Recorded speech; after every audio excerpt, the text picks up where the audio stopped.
مشکور. اب یہ قرآن کے اندر اللہ عجیب انداز سے کہہ رہا ہے, میں پورا خون جگر دے رہا ہوں. اللہ کہہ رہا ہے کہ جو اتنی میں نے جنت کی تعریفیں کی ہیں نا, یہ ان کے اس کار فعل اخلاص کے کام کی کا نتیجہ, یہ ساری جنت ان کی ان نیکیوں کا نتیجہ, ہماری نہیں پہنچا سکا. یہ ہمیں بھی جو جنت ملے گی انہی کی وجہ سے ملے گی. آخر میں ایک آیت ہے وَمَا يَشَاءُونَ إِلَّا أَن يَشَاءَ اللَّهُ. اللہ کہہ رہا ہے کیونکہ وہ کچھ نہیں چاہتے تھے سوائے اس کے کہ جو خدا چاہتا تھا. دنیا میں وہ چاہتے تھے جو خدا چاہتا تھا.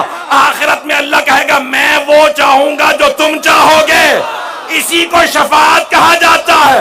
جب ان سے پوچھا جائے گا آپ کیا چاہتے ہیں, تو وہ کہیں گے ہم تو انہی کو چاہتے ہیں جو ہمیں چاہتے تھے.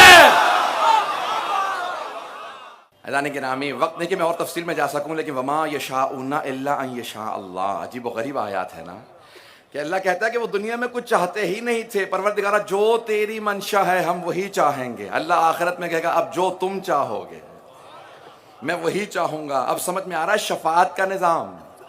من ذا الذی یشفع عنده, اللہ کہتا ہے کس کی مجال ہے اس کے سامنے شفاعت کرے.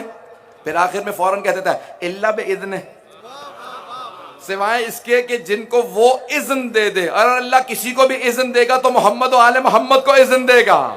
ہر مسلمان کا عقیدہ ہے کہ محمد و آل محمد کو اذن ملے گا. جب انہیں اذن ملے گا تو وہ حق شفاعت رکھتے ہیں. چھٹے امام فرماتے ہیں دنیا میں جیسے بھی رہو بس اتنا کچھ کر لینا کہ روز قیامت ہم تک پہنچ جاؤ. جب پہنچ گئے تو ہم لے ہی جائیں گے. یعنی کہ ہمیں کچھ نہ کچھ کرتے رہیے, کچھ نہ کچھ کام آتے رہیے کہ ہم آل محمد تک پہنچ جائیں. میں پورا خون جگر دے رہا ہوں, آپ جانتے میری طبیعت کیسی تھی. لیکن یہ آخری مجالس ہے جو جناب سیدہ کی میں نے کہا نا میں مناقب یا فضائل کو پیش کروں تو میں یہاں نہیں ہوتا, کبھی نجف ہوتا ہوں, کبھی کربلا ہوتا ہوں. ذرا دو آیات اور سن لیجئے. سعیکم مشکورا, یہاں عجیب و غریب الفاظ ہیں. میں بعض اہل سنت کے مفسرین کے الفاظ دیکھ رہا تھا جو انہوں نے یہاں پہ بیان کیا, کہ یہ عجیب و غریب آیت ہے. سعیکم مشکورا, اردو میں یہ لفظ صحیح استعمال نہیں ہوتا. لفظ ہے شاکر اور مشکور, دو لفظ ہیں. شاکر شکریہ ادا کرنے والا, مشکور جس کا شکریہ ادا کیا جا رہا ہو. اب جو عربی جانتے ہیں پہنچ گئے. قاتل مقتول, قاتل قتل کرنے والا, مقتول قتل ہونے والا. توجہ ہو, سارے مجمع کی توجہ. قاتل قتل کرنے والا, مقتول قتل ہونے والا. شاکر شکریہ کرنے والا, مشکور جس کا شکریہ ادا کیا جا رہا ہو. ہم اردو میں کہہ دیتے ہیں میں آپ کا مشکور ہوں, جبکہ کہنا چاہ رہے ہوتے ہیں میں شکر گزار ہوں یا شاکر ہوں. توجہ ہو, یہاں اللہ کہہ رہا ہے انا سعیکم مشکورا, یہ جو آپ کی سعی و کوشش ہے اللہ کے نزدیک مشکور ہے. سارا مجمع نہیں ہے میرے ساتھ, سارا مجمع نہیں ہے. اللہ کہہ رہا ہے انا سعیکم مشکورا, یہ جو کچھ جنت بیان کی یہ آپ کی نیکیوں کا نتیجہ, جزا ہے آپ کی نیکیوں کا. انا سعیکم مشکورا, آپ کی کوشش مشکور ہے. اللہ شکریہ ادا کر رہا ہے. پروردگارہ ہاتھ جوڑ کے کہوں تیرے بندے ہیں, تیری مخلوق ہیں, تو کیوں شکریہ ادا کر رہا؟ کہ وہ جو ابلیس نے کہا تھا انہیں نمائندہ نہ بنانا, آج انہوں نے کہا پروردگارہ تو نے ہمیں بنایا تھا. تو کچھ ایسے ہیں جو ابلیس کے سامنے کھڑے رہتے اسے شکست دیتے. او مسلمانوں, جنہیں خدا بنائے انہیں مانو. میں کچھ کہہ گیا ہوں, جنہیں خدا بنا دے, میں زیادہ کھل کے نہیں کہہ سکتا. جنہیں خدا بناتا ہے انہیں ماننا ضروری ہے. کہ جہاں انا سعیکم مشکورا, بعض اہل سنت نے بہت جملے لکھے, کہا کہ یہ کائنات میں کسی کے لیے اور جملہ آپ کو نہیں ملے گا جو جناب سیدہ کے فعل سے متعلق اور پنجتن پاک کی عظمت سے متعلق لکھا ہے. میں ایک اور آیت کو پیش کرنا چاہ رہا ہوں.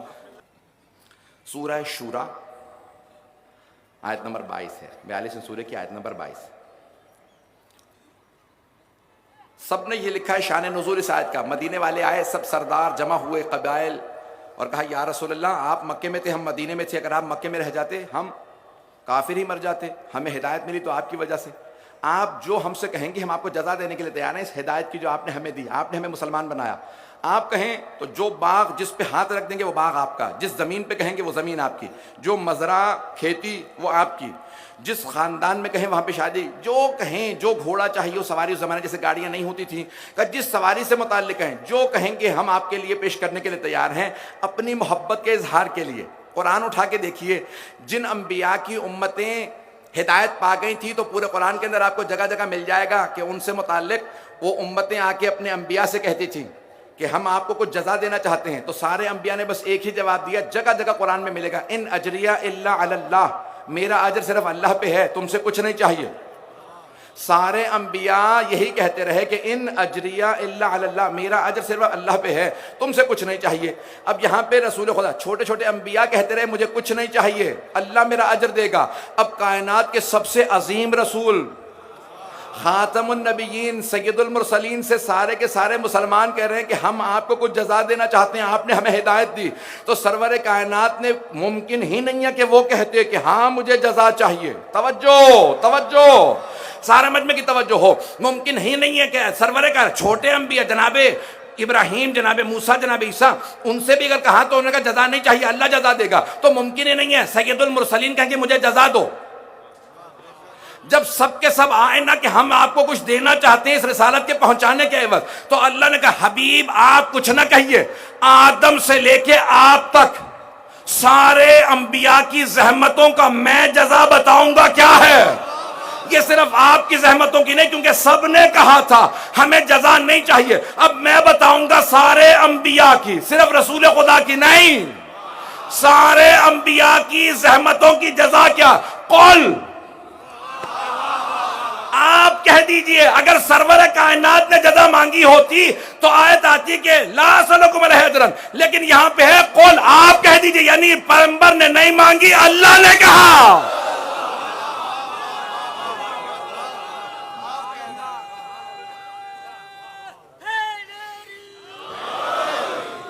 قل لا اسألکم علیہ اجرا الا المودۃ فی القربى، کہ مجھے کوئی جزا نہیں چاہیے یہ جتنی زحمتیں کی ہیں سوائے اس سے کہ میرے قرابت داروں سے مودت رکھی ہے۔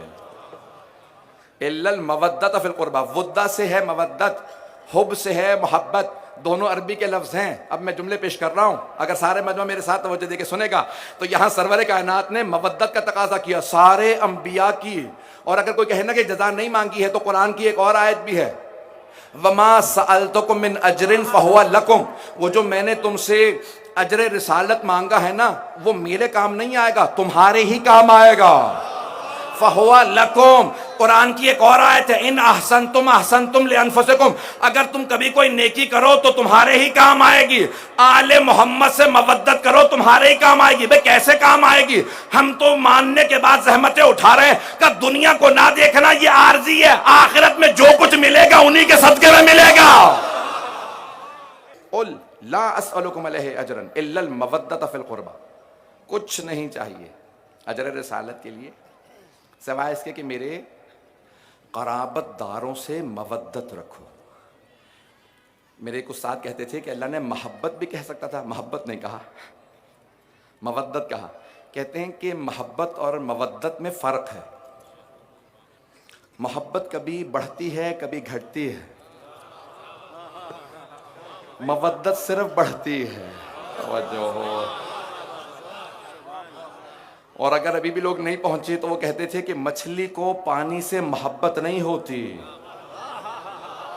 مودت ہوتی ہے، مچھلی کا پانی کے بغیر گزارا نہیں ہوتا، اور اگر دیکھنا چاہیں تو مچھلی کو پانی سے نکال کے پھینک دیجئے، تڑپ تڑپ کے بتائے گی میرا گزارا نہیں ہوتا۔ اب سمجھ میں آیا یہ محرم آتے ہی مومنین کیوں مچلنے لگتے ہیں۔ توجہ فرما رہے ہیں نا سیدھانے کے رہا۔ رسول خدا نے قرآن کے اندر اللہ نے اپنے حبیب سے، اپنے رسول سے مودت کا تقاضا کیا، محبت کا نہیں۔ یہاں تک کہ خود بھی انہوں نے کہا، کئی لوگوں سے کہا تمہیں صرف محبت ہے۔ مودت والے کیسے ہوتے ہیں؟ چاہے مشرق میں رہ رہے ہوں چاہے مغرب میں رہ رہے ہوں، وہ آل محمد کے بغیر جی نہیں سکتے۔ عزیزان گرامی، اسی لیے اللہ کے رسول نے کہا قرآن کو پڑھنا عبادت ہے، سننا عبادت ہے، دیکھنا عبادت ہے، اور آل سے متعلق بھی کچھ ایسے ہی جملے کہے ہیں، علی کے چہرے کو دیکھنا عبادت ہے، علی کا ذکر عبادت ہے۔ یہاں تو خدا کی قسم روایات ہیں کہ اگر آپ علی کے فضائل پڑھ رہے ہیں نا آنکھوں سے تو روایت کے الفاظ ہیں آنکھوں کے گناہ معاف ہو جاتے ہیں، اور اگر کوئی فضائل سن رہے ہیں تو کانوں کے گناہ معاف ہو جاتے ہیں۔ اور اگر ذکر اپنی زبان سے اونچی آواز سے کر رہے ہیں تو زبان کے گناہ معاف ہو جاتے ہیں. مجھے کسی اور عبادت سے متعلق اتنا کچھ نہیں ملا. پروردگارہ یہ تو نے کیا سلسلہ رکھا ہے؟ کہیں قرآن صامت ہے، کہیں قرآن ناطق ہے. ایک اور جملہ سن لیجئے، پیغمبر نے کہا تھا النظر الی وجہ علی عبادہ، علی کے چہرے کو دیکھنا عبادت. تو کچھ صحابہ نے کہا یا رسول اللہ وہ جو بعد میں آئیں گے ان سے متعلق